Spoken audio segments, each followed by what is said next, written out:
Look what the streets dragged in. Veteran trainer Jake Iron Fist Morrison's voice cuts through Brooklyn's elite boxing academy like a blade. Every conversation stops. Every head turns. 22-year-old Zara Williams freezes near the entrance, clutching her worn gym bag. She's here for her first day of paid membership, 8 months of savings from 2 jobs. Morrison approaches with pure disgust. Did someone call pest control? Because we've got a problem. His cruel smile widens as wealthy members burst into laughter. Sweetheart, the welfare gym is 3 blocks down. He snatches her membership card, examining it mockingly. Oh, you actually paid? Well, your money's no good here.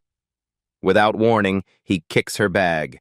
Her water bottle and worn hand wraps scatter across the polished floor. Clean up this trash and crawl back where you came from. Real athletes train here. Zara kneels silently, collecting her belongings with shaking hands. But something burns in her eyes. What this trainer doesn't know. He just humiliated someone who's been perfecting devastating combinations since childhood. Have you ever been so underestimated that people forgot you might be their biggest mistake? Brooklyn's elite boxing academy sits like a fortress of privilege in the heart of a gentrified neighborhood. Floor-to-ceiling windows showcase gleaming equipment that costs more than most people's cars. This isn't where regular folks train. It's where Wall Street analysts and tech executives play at being fighters. The monthly membership fee? $4,000. Not including personal training. Zara Williams arrives each morning at 5 a.m., not to work out, but to work. She cleans these same floors she now walks on as a paying member. Her calloused hands have scrubbed every surface, emptied every trash bin, and polished every mirror in this temple of wealth. By 6 a.m., she's rushing to her second job teaching after-school programs in East Brooklyn, where kids fight real battles just to survive. The contrast couldn't be starker. In the morning, she's invisible. In the evening, she's someone who matters. But between these two worlds lies her secret. Every night for 15 years, Zara has descended into her grandfather's basement. Marcus Williams wasn't just any boxer. He was a Golden Gloves champion whose name once echoed through arenas across the country. Now forgotten by history, he lives in a small apartment above a corner store, his championship photos yellow with age. "Baby girl," he'd tell her, wrapping her small hands in vintage gloves. "Boxing isn't about hurting people. It's about protecting what you love." Marcus taught her everything. Classical American boxing mixed with capoeira footwork. Defense techniques borrowed from Krav Maga. Combinations that flow like water but strike like lightning. What took other fighters years to learn, Zara absorbed through osmosis, muscle memory built through thousands of repetitions. But Marcus also taught her wisdom. Real strength stays quiet until it's needed. Let people underestimate you. It's the greatest advantage you'll ever have. So Zara learned to hide her power. At the gym, she wears oversized hoodies that disguise her athletic build. She speaks softly, avoids eye contact, and never corrects anyone's assumptions about her abilities. To everyone at elite boxing, she's just another broke girl trying to pretend she belongs. Jake Iron Fist Morrison built his reputation on exactly this kind of pretense.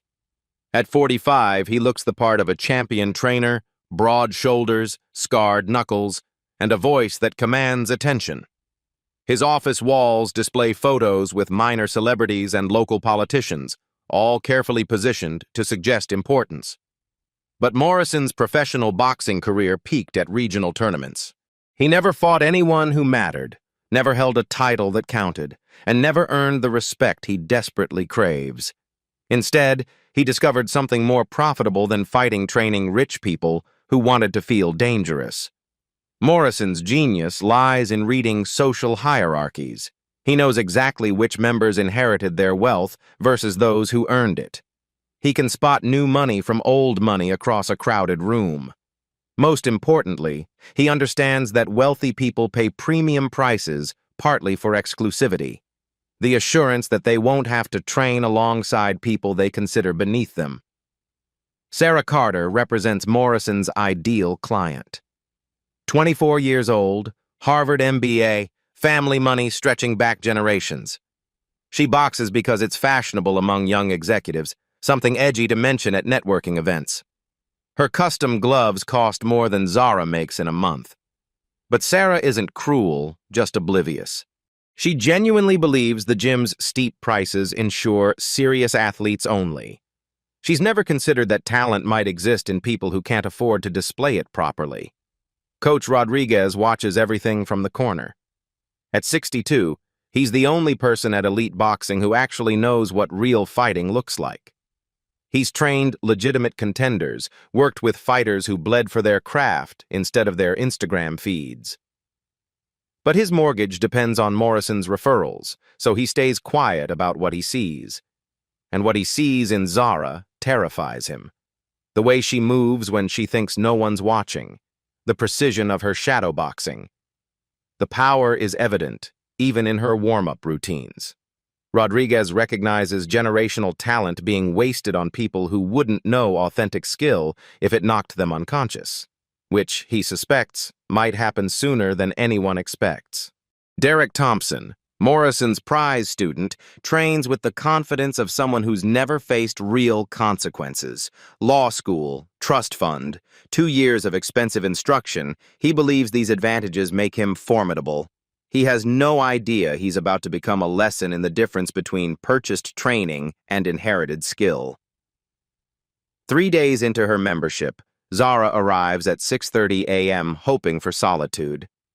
The gym feels different when it's empty, less intimidating, more like the basement where she learned to fight. She approaches the heavy bag cautiously, unwrapping her grandfather's hand wraps. The fabric is worn thin from decades of use, but they carry his strength, his legacy. She begins slowly, jab, cross, hook. Each combination flows naturally, muscle memory taking over. Then the power emerges. Her strikes echo through the empty space like gunshots. The bag swings violently with each impact, chains creaking under the force. This is who she really is. Not the quiet cleaning lady, but a weapon disguised as weakness. "What the hell is this?" Morrison's voice shatters her focus. He stands in the doorway with Derek and Sarah, all three staring at the destruction she's inflicted on the heavy bag. "I said, what the hell do you think you're doing?" Morrison approaches, his face twisted with rage. "This equipment costs more than your yearly salary, sweetheart." Zara steps back, immediately resuming her submissive posture. "I'm sorry, I was just what? Trying to break our gear with your wild flailing?" Morrison circles her like a predator. "This isn't some street corner, honey. We have standards here." He physically moves her away from the professional equipment, treating her like a child who touched something forbidden. "Beginners use the light bags over there, the kiddie section." Sarah looks uncomfortable but says nothing. Derek smirks, enjoying the show. "Matter of fact," Morrison continues, his voice growing louder as early members start arriving, "let's have some fun. Sarah needs a warm-up partner for her technique work." His eyes glitter with malicious intent. "Zara, you can help her practice some basic combinations. Nothing serious, just light contact." The trap is perfectly set. To everyone watching, Morrison is being generous, giving the poor girl a chance to learn from a superior athlete. But Zara recognizes the real purpose: public humiliation disguised as charity. "Try not to embarrass yourself," Morrison whispers as she reluctantly puts on borrowed headgear. These people paid good money to train with real athletes, not street fighters. Zara's grandfather's voice echoes in her mind. "Sometimes quiet strength must become visible power. You'll know when that moment arrives." Standing in Morrison's ring, surrounded by people who see her as entertainment, Zara realizes that moment just arrived. Week 1 begins Morrison's systematic destruction campaign. He's not just bullying Zara, he's conducting psychological warfare with surgical precision. Every morning, Zara arrives to find her reserved equipment suddenly unavailable. Morrison materializes with clipboard in hand, shaking his head sympathetically. "Oh, didn't you get the message? Corporate team building session just booked this slot." His smile never reaches his eyes. "Maybe try the elliptical machines upstairs? More your speed anyway." By Wednesday, the pattern becomes obvious. Whenever Zara books heavy bag time, Morrison discovers emergency maintenance issues. When she signs up for group classes, he pairs her exclusively with complete beginners, forcing her to hold back while others advance to intermediate techniques. "Now remember, Zara," he announces loudly during Wednesday's session, "take it easy with Mrs. Patterson. She's 73 and just had hip replacement surgery." The entire class laughs as Zara awkwardly shadows boxes with an elderly woman who moves like she's underwater. Meanwhile, Sarah and Derek work on advanced combinations with Morrison's personal attention. The humiliations escalate daily. Thursday morning, Morrison assigns Zara to equipment cleaning duty while others train. "Someone needs to sanitize these machines properly," he declares, handing her industrial-strength disinfectant.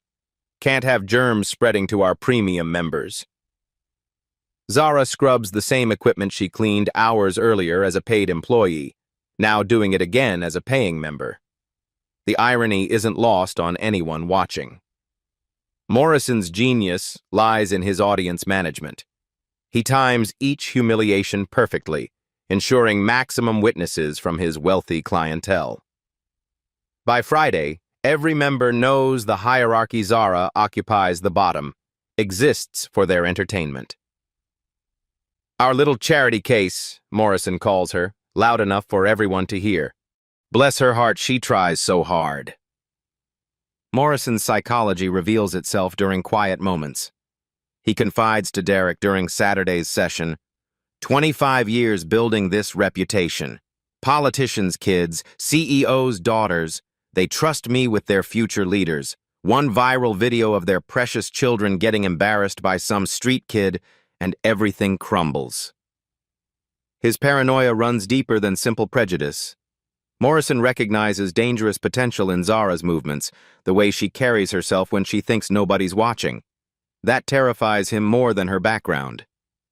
"She's got that look," he tells Sarah privately, "like she's hiding something. People like that are unpredictable, dangerous to our community atmosphere." Week 2 brings escalated confrontation. Morrison begins publicly critiquing Zara's technique during crowded sessions. "Stop! Stop! Stop!" he shouts Tuesday evening, his voice cutting through conversations across the packed gym. Every head turns toward Zara's heavy bag station. "You're going to hurt yourself with that uncontrolled street fighting nonsense." He forces her to demonstrate proper Olympic technique using his preferred methodology. When Zara adjusts her stance to match his demands, her natural power visibly decreases, making her appear less skilled to observing members. "See? Much better," Morrison announces triumphantly. "This is why we maintain professional standards here instead of allowing wild improvisation." Sarah Carter watches these interactions with growing discomfort, but her law firm internship depends partly on networking within Morrison's affluent membership base. She stays silent, hating herself for it. Coach Rodriguez observes from his corner, torn between intervention and survival. His family's mortgage depends on Morrison's referrals and recommendations. But watching authentic talent being systematically destroyed makes his professional conscience scream. Wednesday brings Morrison's masterstroke, the Members' Skills Showcase. He organizes an evening event where young professionals demonstrate techniques for colleagues and networking contacts. "This is about building community," Morrison explains to the gathered crowd, showing what dedicated training produces when guided by proper instruction. He strategically excludes Zara from participating, implementing a senior trainer endorsement required policy. When pressed by Sarah about Zara's omission, Morrison's response carries across the room. "She needs additional foundation work before public demonstration. We can't risk safety issues or embarrassing performances." The exhibition day arrives with crushing finality. Zara shows up hoping to at least watch and learn, but Morrison has prepared one final humiliation. "Zara, perfect timing," he calls out as she enters. "We need someone to help with refreshment service. Water bottles, towel distribution really contribute to the team effort." She stands there in her workout clothes, having paid the same membership fees as everyone else, being assigned to servant duties while others showcase their skills. The symbolism couldn't be clearer. But Morrison isn't finished. During a brief break in demonstrations, he approaches Zara with theatrical concern. "You know what, honey? I've been thinking about your situation here." His voice carries just far enough for nearby members to overhear. "Maybe this environment isn't the right fit for someone with your background. There's a nice community center gym about 20 blocks east. More affordable, more appropriate for your skill level." Derek laughs outright at this suggestion. Sarah looks away, unable to meet Zara's eyes. "I'm just trying to help," Morrison continues, his tone dripping with false compassion. "Sometimes people reach beyond their natural limitations and get hurt. I'd hate to see that happen to you." Morrison's final psychological assault comes during cleanup. As Zara silently collects empty water bottles and used towels, he makes one last observation to his assembled premium members. "You know what I admire about tonight? Everyone knows their role, contributing according to their abilities. That's what makes a community work, everyone finding their appropriate place." The message resonates clearly. Zara's appropriate place is serving others, not competing with them. Standing in Morrison's kingdom, surrounded by people who've been systematically taught to dismiss her worth, Zara feels her grandfather's words burning in her memory. "Baby girl, there comes a moment when quiet dignity must transform into visible power." That moment hovers just beyond the horizon, building like a storm Morrison is too arrogant to see approaching. As she walks home that night, carrying the weight of systematic humiliation, Zara makes a decision that will change everything. Morrison wanted to establish her place in his hierarchy. Tomorrow, she'll show him exactly where she belongs. Zara walks Brooklyn's empty streets, her mind processing weeks of calculated humiliation. Her feet carry her automatically to her grandfather's old basement gym, the place where she learned who she really is. Surrounded by faded photos of Marcus Williams's victories, clarity strikes. Morrison's power depends entirely on public validation. Every cruel comment was performed for an audience. His authority exists only when others witness and validate it. What if she changed that dynamic? Following people usually means trouble. Zara turns. Sarah Carter stands in the doorway, clutching her phone nervously. "I've been recording everything," Sarah admits, guilt heavy in her voice. "Every insult, every humiliation. I told myself it was for protection, but watching him systematically destroy you..." Her voice cracks. "I stayed silent because speaking up might cost me opportunities. I became exactly who I used to hate." Genuine remorse mixes with determination on Sarah's face. "He can't refuse a challenge from me," Sarah continues, "not in front of his members, and when he arranges what he thinks will be my easy victory over you, the cameras will see something completely different," Zara finishes quietly. Understanding passes between them like electricity. Morrison wanted to establish hierarchy through humiliation. Tomorrow he'll discover what real power looks like. Sarah's plan unfolds with precision. Thursday evening, she casually invites 25 young professionals to witness Derek Thompson's advanced technique demonstration. The gym buzzes with smartphones and networking energy, exactly what Morrison craves. "Derek's been working on some incredible combinations," Sarah announces loudly enough for Morrison to overhear. "Perfect Instagram content for everyone's fitness posts." Morrison materializes instantly, his ego magnetized by the opportunity. 25 potential premium members, all documenting his star pupils' skills. This represents thousands in future revenue. "Excellent idea, Sarah," Morrison beams, positioning himself center stage. Derek, show them what 2 years of professional training produces. Derek begins his demonstration textbook combinations, impressive footwork, obvious athletic conditioning. Smartphones capture every angle as he flows through sequences Morrison taught him. The crowd murmurs appreciation. Sarah waits for the perfect moment. You know, there's been some debate about whether technique alone wins fights. Some people think raw talent might actually matter more. Morrison's eyes narrow. He recognizes manipulation but can't resist the bait. Raw talent without proper coaching is just violence waiting to happen. Technique, discipline, professional instruction, that's what creates real fighters. But what if someone with natural ability faced someone with formal training? Sarah presses, her voice carrying across the gym. Hypothetically, of course. The crowd grows interested.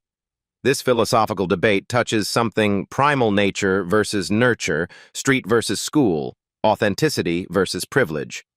Morrison spots Zara near the equipment rack, trying to remain invisible.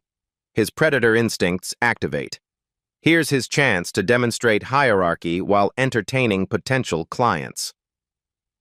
Well, since we're being hypothetical, Morrison announces, his voice booming with confidence, why don't we settle this scientifically? Zara, front and center.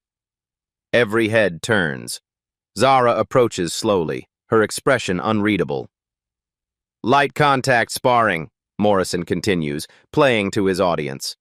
Derek will demonstrate proper technique against natural enthusiasm, educational value for everyone. The trap is perfect. Morrison believes he's orchestrating Zara's final humiliation while showcasing Derek's superiority. The audience expects to witness privilege triumph over poverty, training defeat talent. Remember, Derek, Morrison instructs loudly, this is about controlled demonstration. Show everyone what professional coaching produces, but keep it gentle. We don't want accidents. Derek nods confidently, approaching the ring like he's entering his personal domain. 6'2", perfectly conditioned, 2 years of expensive instruction, he radiates the certainty of someone who's never faced real consequences. Zara steps through the ropes quietly. Her worn gear contrasts sharply with Derek's premium equipment. She looks exactly like what Morrison wants everyone to see, an amateur about to be educated. But her eyes tell a different story.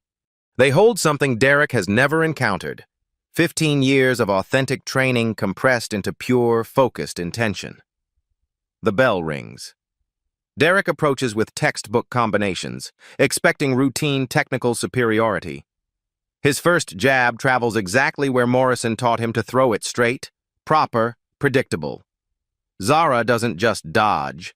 She flows like water around his punch, her grandfather's capoeira footwork making Derek's attack seem clumsy and telegraphed. Her counter jab snaps out with surgical precision, connecting clean on Derek's surprised face. The gym goes silent except for the distinctive crack of leather on target. Derek staggers, his confident expression replaced by genuine shock. In 2 seconds, everything he believed about fighting just evaporated. What the? He starts, but Zara's already moving.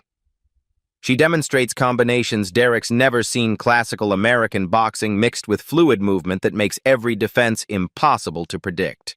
Her punches arrive from angles Morrison never taught, with timing that seems impossible.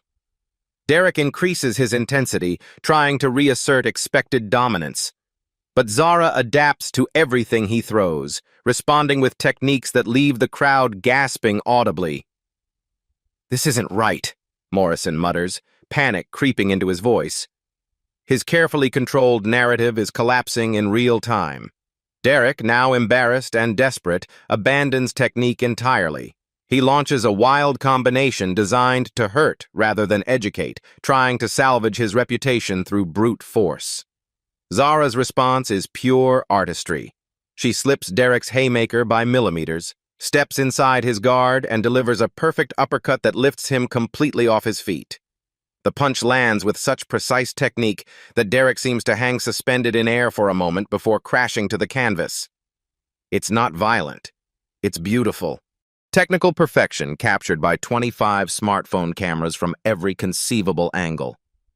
The gym falls into absolute silence. Derek lies conscious but thoroughly defeated, staring at the ceiling in complete disbelief. Zara stands over him, breathing controlled, expression serene. 10 seconds of profound quiet, then the explosion. The crowd erupts in simultaneous cheers, gasps, and frantic social media uploading. Sarah's phone captures the knockout from the perfect angle. Zara's composed face, contrasting with Derek's shocked defeat, creates an instantly iconic image. "World star!" someone shouts. Within minutes, the footage spreads across every platform. Morrison's face cycles through panic, rage, and desperate calculation. His golden boy just got destroyed by someone he spent weeks teaching everyone to dismiss. "Lucky shot!" Morrison shouts over the chaos, his voice cracking with desperation. "Derek was obviously holding back for safety. This is exactly why we have proper protocols." But his words are lost in the viral hurricane already forming. Comments flood in from boxing enthusiasts who immediately recognize authentic skill when they see it. At Boxing Truth, "That's not luck, that's 15 years of real training." At Street Fighter 2024, "She just schooled that privileged kid in basic physics." At Real Recognize, "Real, Grandpa taught her right." #Justice for Zara. The hashtag #Justice for Zara begins trending within the hour. The video gains 200,000 views before most people have even left the gym. Members who spent weeks ignoring Zara now approach with obvious respect and curiosity. Several request her contact information for private lessons. The social dynamics Morrison spent months establishing evaporate in 60 seconds of authentic demonstration. But Morrison's expression promises this victory comes with consequences. As Zara helps Derek to his feet, showing more class than he ever did, Morrison pulls his defeated protege aside. "This embarrassment ends tonight," he hisses, his face twisted with rage. "Tomorrow we will make sure she never shows her face here again. And we teach everyone what happens when people forget their place in my gym." The viral clip continues spreading, but Zara has no idea that her moment of triumph is about to become Morrison's excuse for total warfare. Morrison spends the entire night weaponizing his connections. By sunrise, he's transformed Zara's victory into her potential destruction. At 6 a.m., Zara arrives for her usual cleaning shift to find security guards waiting. Her keycard no longer works. An official notice taped to the entrance bears her name and a single word: banned. "Effective immediately," the security guard reads from his clipboard. "Zara Williams is permanently prohibited from Elite Boxing Academy premises due to excessive force endangering member safety. Die." Morrison emerges from his office, flanked by 2 men in expensive suits. His smile radiates vindictive satisfaction. "Ms. Williams, meet my attorneys. They're here regarding the serious assault you committed against Derek Thompson last night." Morrison's voice carries the weight of absolute authority. "Derek's currently in the emergency room with a severe concussion. We're filing both criminal charges and a substantial civil lawsuit." The lawyers step forward with legal documents. "Assault in the second degree, reckless endangerment, intentional infliction of emotional distress," one recites mechanically. "Damages sought include medical expenses, pain and suffering, and future earning capacity impact for a promising law student." Zara stares at the papers, her hands trembling slightly. This isn't about boxing anymore. It's about Morrison using the legal system as a weapon against someone who dared challenge his authority. By 8 a.m., Morrison's media campaign launched with surgical precision. He contacts every local news station, positioning himself as a concerned professional protecting young athletes from dangerous individuals. "This girl exploited what was supposed to be a friendly training session," Morrison tells Channel 7 News, his expression grave with manufactured concern. "She used excessive force against a member who was clearly holding back for safety reasons. Derek Thompson is a promising law student. His future could be permanently damaged by this unprovoked violence. The narrative spreads like wildfire. Morrison's connections with wealthy families provide multiple credible sources supporting his version of events. Parents express outrage about violent individuals infiltrating safe spaces their children pay premium prices to access. Within hours, the viral video's comment section transforms into a battleground. Initial celebrations of Zara's skill get buried under waves of concern about uncontrolled aggression and inappropriate violence in recreational facilities. At Concerned Parent 2024, this is why we need better screening. Our kids aren't safe.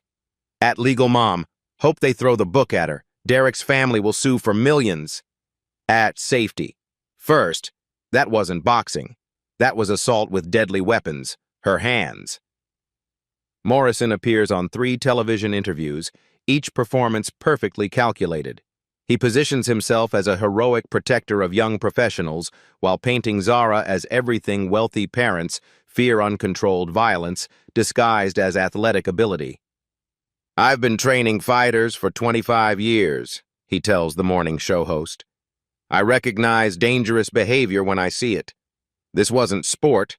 This was someone with obvious anger issues using our facility to hurt people." Derek's father, corporate attorney Richard Thompson, holds a press conference outside Elite Boxing Academy. His son stands beside him, wearing a neck brace and looking appropriately traumatized. "My son went to that gym to stay in shape and network with peers," Richard Thompson declares, his voice heavy with parental concern. "Instead, he was brutally assaulted by someone who clearly doesn't understand the difference between sport and violence." Derek nods weakly, playing his role perfectly. "I was just trying to help her learn some basic techniques. The next thing I knew, I was unconscious on the floor." The legal documents pile up like winter snow. Assault charges, civil complaints, restraining orders. Morrison and the Thompson family deploy every weapon the justice system offers. They demand $2.3 million in damages, claiming Derek's law school prospects are permanently damaged. Zara's family faces immediate consequences. Her mother receives anonymous calls questioning her daughter's violent tendencies and suggesting she's an unfit parent. Their landlord expresses serious concerns about tenant behavior that might affect property insurance rates. Even worse, Zara loses both her jobs. The cleaning company terminated her contract, citing liability concerns. The after-school program quietly lets her go, claiming budget cuts but making their real reasons obvious through careful silence. Sarah Carter watches the destruction from inside her privileged bubble, facing intense family pressure to delete her viral video and publicly disavow any association with Zara. "This is affecting your reputation," her mother warns during a tense dinner conversation. "The Thompson family has real influence. You can't afford to be connected to this kind of publicity." But Sarah's video contains more than just the knockout. Her phone holds weeks of Morrison's harassment, systematic exclusion, and calculated psychological warfare. She recognizes the evidence's power and understands why Morrison needs to destroy it. Coach Rodriguez watches everything unfold from his corner, wrestling with conscience versus survival. His mortgage depends on Morrison's referrals, but watching authentic talent being destroyed through legal manipulation makes his professional soul scream. Late Tuesday night, Rodriguez makes a decision that changes everything. Working alone in the gym's security office, he begins copying months of surveillance footage onto portable drives. Every interaction, every humiliation, every moment of Morrison's systematic campaign exists in digital form. Morrison's victory tour continues through Wednesday. He implements new, comprehensive safety protocols explicitly designed to exclude fighters with backgrounds like Zara's, citing her case as definitive proof of his prescient safety concerns. "We're instituting psychological evaluations for all new members," he announced to local media. "Background checks, character references, anger management certification, whatever it takes to protect our community from dangerous individuals." But Morrison makes one crucial mistake. Drunk on his apparent victory, he gives a detailed newspaper interview that reveals too much of his true psychology. "People need to understand their place in society," Morrison tells the Brooklyn Herald. Some individuals come from environments where violence is normalized, where conflict resolution happens through aggression rather than civilized discussion. My gym represents something higher, a place where proper values and appropriate behavior are maintained. His words, carefully coded but unmistakably discriminatory, trigger immediate recognition from civil rights organizations who understand exactly what proper values and appropriate behavior mean when applied selectively based on race and class. The interview includes a photo of Morrison standing proudly in his gym, surrounded by equipment Zara once cleaned and members who never questioned his authority. His expression radiates complete confidence. The look of someone who believes he's won permanently. He has no idea that Rodriguez's evidence drives are already in the hands of civil rights attorneys who recognize systematic discrimination when they see it documented in high definition. The hunter who spent weeks destroying his prey is about to discover he's actually been caught in a trap far more sophisticated than anything he ever imagined. Morrison's moment of total victory lasts exactly 18 more hours. Thursday morning, 9 a.m. Rodriguez's evidence package detonates like a nuclear bomb across social media and news platforms simultaneously. The first video clip shows Morrison kicking Zara's gym bag on her opening day, grinding his heel into her belongings while declaring, "Clean up this trash and crawl back where you came from." But that's just the appetizer. Security footage reveals 3 weeks of systematic harassment in devastating detail. Morrison deliberately sabotaged Zara's equipment reservations, forcing her to clean machines while other members train, coaching Derek to put her in her place during what was supposed to be educational sparring. Most damaging, audio captures Morrison's private conversations with premium members, revealing his true philosophy. "People like her don't belong here." Morrison's voice echoes clearly through gym speakers the cameras picked up. "I spent 25 years building this reputation. One viral video of their precious children getting embarrassed by some street kid, and everything I've built crumbles." The evidence isn't just comprehensive, it's devastating. Every cruel comment, every calculated humiliation, every moment of systematic exclusion, all captured in crystal-clear digital detail. Within 2 hours, #justice. For Zara explodes across every platform. Morrison spent days constructing crumbles in real time as millions watch documented proof of systematic discrimination and harassment. At Civil Rights Now, this is textbook workplace harassment. Fire this racist immediately. At Boxing, Truth, 30 years of fighting and I've never seen coaching this skilled. She's the real deal. At Legal Analyst, those security tapes just made Morrison's gym liable for millions in discrimination damages. Morrison arrives at his gym to find protesters outside and his phone exploding with cancellation notices from premium members. His carefully constructed kingdom is collapsing faster than he can process. "This is fabricated evidence," Morrison screams at the gathering crowd of reporters. "Rodriguez doctored those tapes out of jealousy. This is a conspiracy to destroy my reputation." But his desperate claims fall apart when tech experts verify the footage's authenticity within hours. Timestamps, metadata, multiple camera angles, everything confirms the systematic harassment campaign Morrison orchestrated. By afternoon, the community demands a public hearing. Morrison, flanked by expensive legal representation, maintains his innocence while facing an increasingly hostile audience. "I was protecting other members from dangerous behavior," Morrison insists, his voice cracking under pressure. "Everything I did was motivated by legitimate safety concerns." Then Zara takes the microphone. She doesn't attack Morrison personally or deliver an emotional victim statement. Instead, she speaks quietly about her grandfather's teachings, about boxing as discipline and respect, about strength that protects rather than dominates.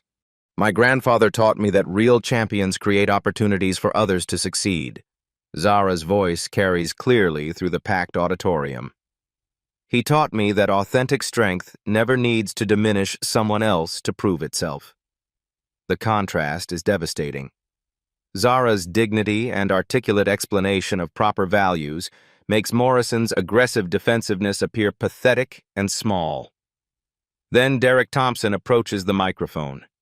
The crowd expects him to support Morrison's version of events. Instead, Derek delivers the testimony that destroys everything. Morrison coached me specifically to humiliate her, Derek admits, his voice barely steady.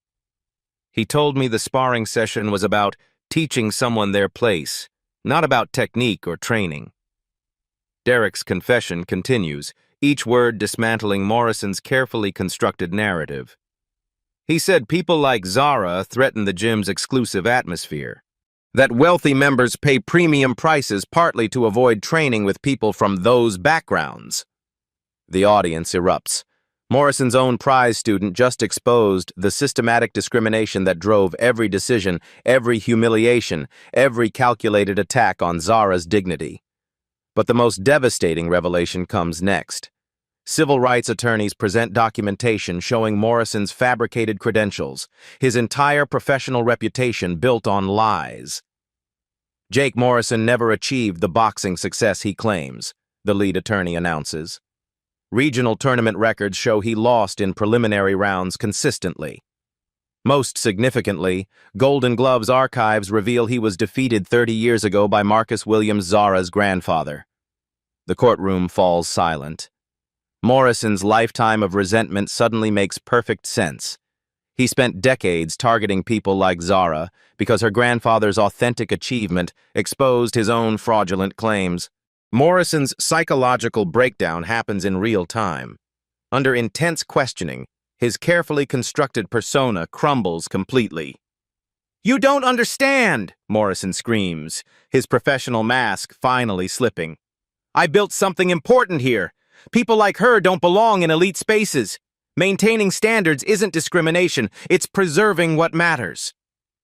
His words reveal the ugly truth. Morrison's entire worldview depends on artificial hierarchies that place wealth above skill, privilege above talent, connections above character. The investigation expands rapidly. Other gym members come forward with similar stories of harassment and systematic exclusion. A clear pattern emerges of Morrison targeting minority members while providing exceptional treatment to wealthy clients who could enhance his reputation. Within days, Morrison faces federal civil rights charges, criminal harassment complaints, and civil lawsuits from multiple families. The gym's corporate ownership terminates his employment immediately and implements comprehensive anti-discrimination policies with external oversight. But the real victory isn't legal. It's psychological. Morrison spent months teaching everyone in his orbit to dismiss Zara as worthless. Now those same people witness her grace, skill, and character while watching his complete moral collapse. USA boxing officials, having reviewed both the viral knockout footage and Zara's family boxing heritage, formally invite her to their elite national training program. Miss Williams represents classical American boxing at its absolute finest, the USA boxing director announces. Her technique demonstrates sophisticated training that most modern fighters never encounter. We'd be honored to have her join our development program. The recognition validates everything Marcus Williams taught his granddaughter about boxing, dignity, and the power of quiet strength that reveals itself when circumstances demand action. Sarah Carter, inspired by Zara's principled response to systematic harassment, establishes a comprehensive scholarship fund ensuring young athletes from all backgrounds can access quality training without facing discrimination.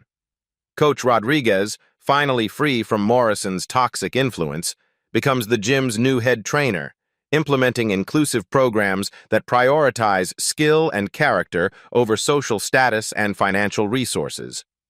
As Morrison faces the comprehensive consequences of his actions, legal, professional, and personal, Zara receives recognition she never sought but absolutely deserved. Her grandfather's teachings proved prophetic. Authentic strength, guided by principle and supported by community, will always triumph over systematic discrimination and abuse of authority, always. 6 months later, Zara stands in the USA Boxing National Training Center, wearing official team gear that bears her name and her grandfather's legacy. The invitation she received wasn't charity. It was recognition of generational talent that Morrison spent months trying to destroy. Your technique represents something we're desperately trying to preserve, USA Boxing's head coach tells her during orientation. Classical American boxing combined with innovative footwork, your grandfather's methods are exactly what modern competition needs. Marcus Williams watches his granddaughter's first official training session from the observation deck, tears streaming down his weathered face. 30 years after Morrison dismissed him as irrelevant, his teachings are being studied by Olympic-level coaches who recognize authentic mastery. Meanwhile, Morrison's empire crumbles with poetic finality. Federal investigators uncover systematic discrimination spanning 5 years, affecting dozens of minority members who were harassed into quitting. The financial penalties exceed $3.2 million, bankrupting both his personal training business and his carefully constructed reputation. Derek Thompson, genuinely transformed by his humiliation and subsequent soul-searching, approaches Zara during a Brooklyn community event. "I know I don't deserve your time," Derek says quietly, "but would you consider teaching me some of your grandfather's techniques? Not because I want to win fights, but because I want to understand what real discipline looks like." Their friendship develops slowly, built on Derek's genuine commitment to unlearning the entitled attitudes Morrison encouraged.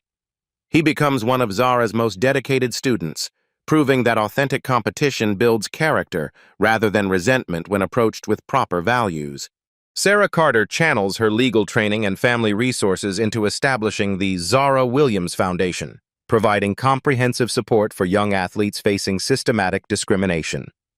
The foundation doesn't just offer financial assistance, it actively monitors facilities for discriminatory practices and provides legal support when harassment occurs. "We've documented over 200 cases of systematic exclusion in athletic facilities nationwide," Sarah reports at the Foundation's first annual meeting. "But more importantly, we've created accountability systems that prevent future Morrison-style campaigns from succeeding."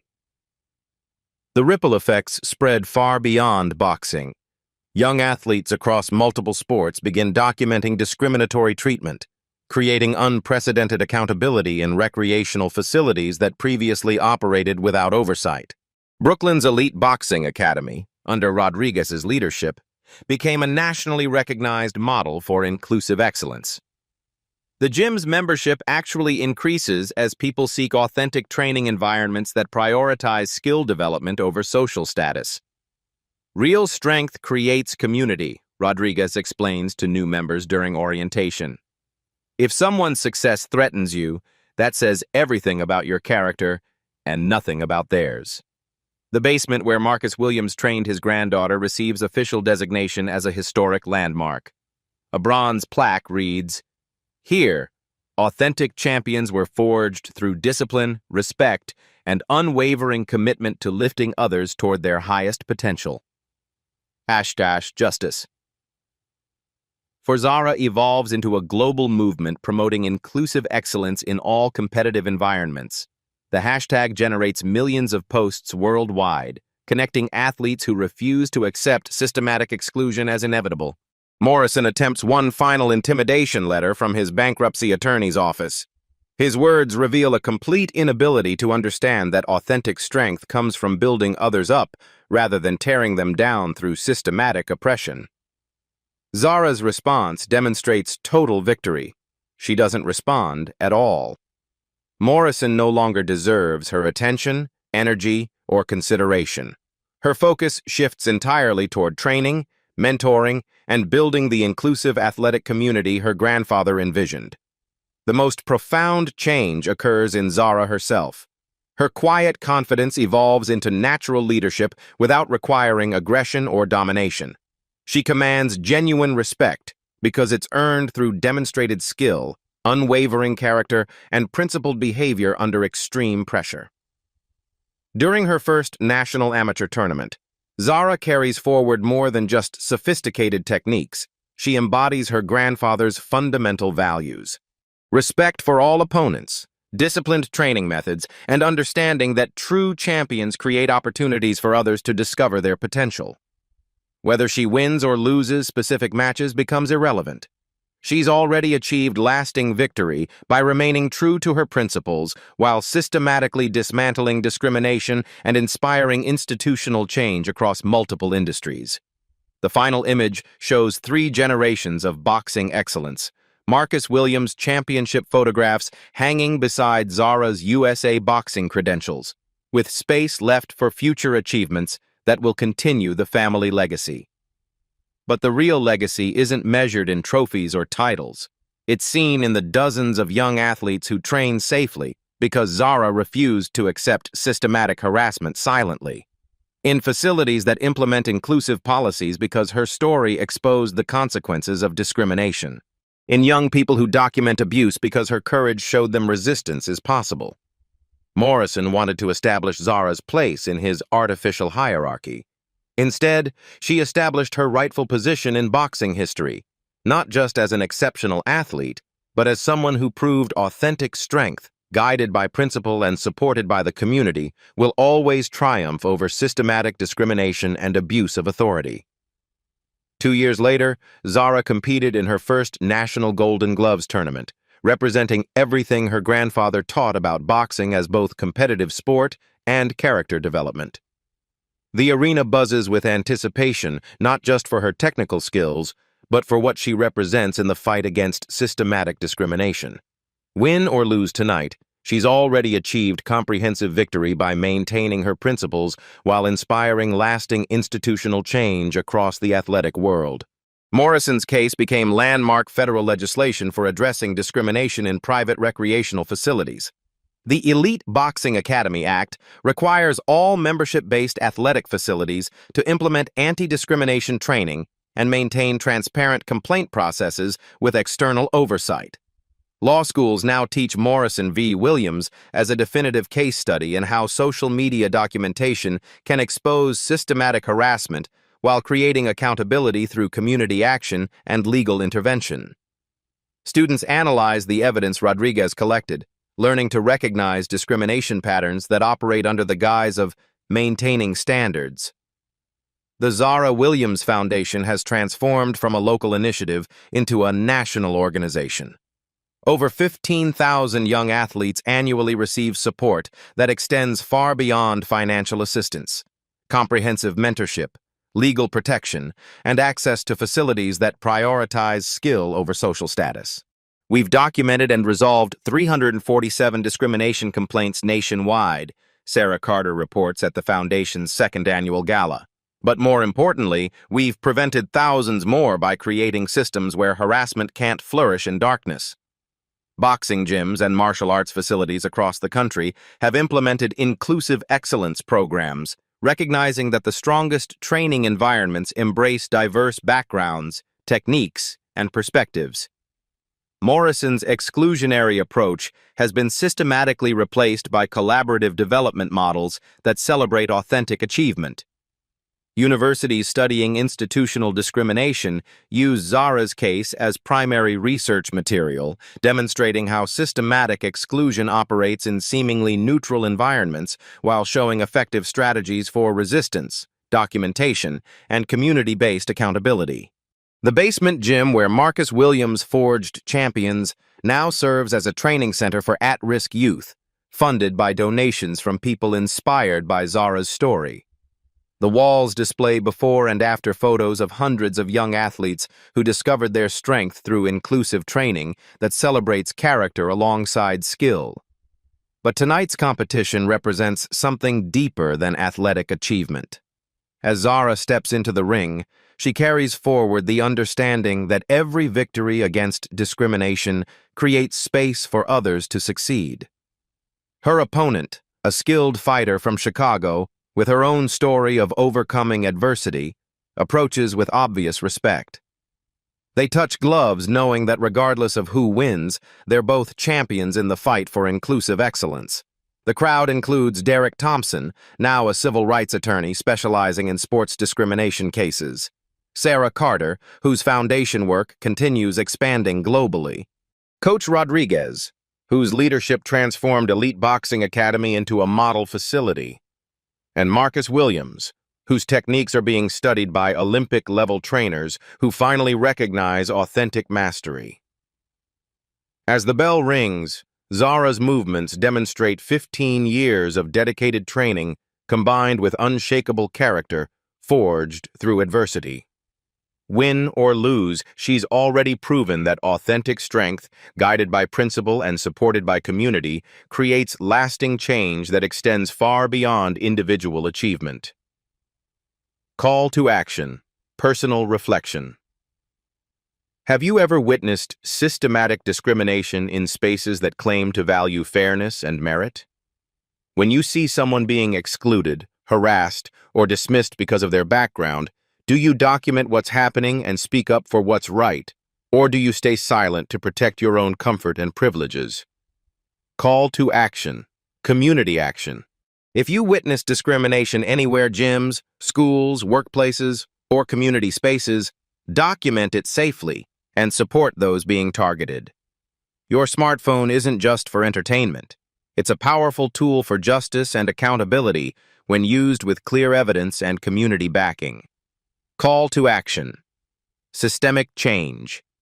Share this story if you believe everyone deserves fair opportunities to demonstrate their abilities regardless of background or resources.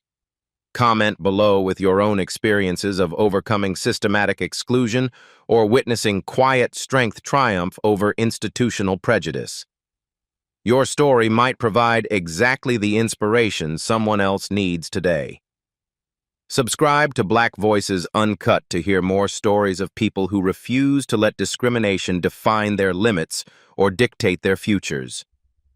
Join a growing community that celebrates authentic excellence over artificial hierarchies, character over connections, and principles over privilege. Remember, quiet strength isn't weakness waiting to be discovered. It's the power of choosing the right moment to change the world. When that moment comes for you, and it will come, will you be ready to stand up, speak out, and create the change others need to see? Your voice matters. Your documentation counts. Your courage can change everything. The story you heard today wasn't cleaned up. It was told exactly as it happened. At Black Voices Uncut, we believe that's the only way truth can live. If you felt something, hit like, comment, and your reaction, and subscribe. Every week, we bring you voices that refuse to be silenced.